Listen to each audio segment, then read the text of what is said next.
Senator Bato de la Rosa claims support for VP Sara's acquittal in the Senate is growing. He also sets a condition before accepting President Marcos's offer for a reconciliation with his allies, the Duterte family. Hannah T. reports.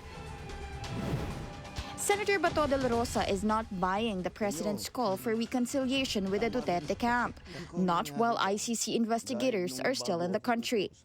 In an on-point interview on Billionario News Channel, he said the only proof of sincerity would be for the president to expel those conducting interviews with retired policemen, allegedly pressuring them to implicate him in the ICC case of FPRRD. Walang sinseridad yan kung gano'n. Ang pinakaunang gawin ni Pangulong Marcos dapat, palayasin niya yan, i-deport niya yung mga ICC investigators na yan na andito ngayon, na nananakot sa ating mga kapulisan na mag-testigo. The Duterte ally claims these ICC investigators are in a hotel in Pasay City. Kilala namin yung mga tao na sangkot dyan, na sige patawag ng mga pulis. At pagdating doon sa hotel, tinatakot yung mga pulis natin na kung hindi kayo magpirma nitong affidavit na ito, na dinidiin si Duterte at si Bato, ay damay kayo sa kaso. Kaya kung ayaw niyo madamay sa kaso, pirmahan niyo ito affidavit na ito. The former PNP chief also slammed the agency for failing to protect their own men.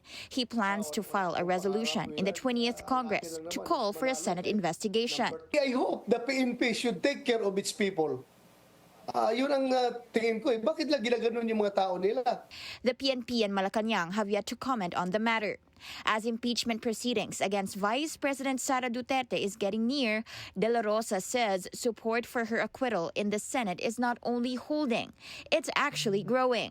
Basta as of now, I am confident na more than 9 yung makuhang boto dyan. They've yet to see if the Villar siblings will join the Duterte bloc. If the VP is acquitted, there's a possible showdown between her and Senator Risa Ontiveros in 2028, who earlier said she's not closing her doors. I'm not saying no. I'm open to all possibilities at yun yung hinihingi ko din sa lahat na mga kasama sa opposition or independent bloc na maging bukas kami sa lahat ng possibilities. Maganda yan, maganda yan. That's a good one. Ang tawag niya sa Bisaya, kumbate. Kumbate, from the word kumbat. Ganda, pareho sila babae. The Senate presidency is also still up for discussion in the Duterte bloc. He's waiting to talk to Senator Robin Padilla, but hints that if ever the Senate needs a new leader, he has names in mind. If you want me to name names, please. Yan dyan si Senator Jingo Estrada. Andyan si Senator Alan Cayetano.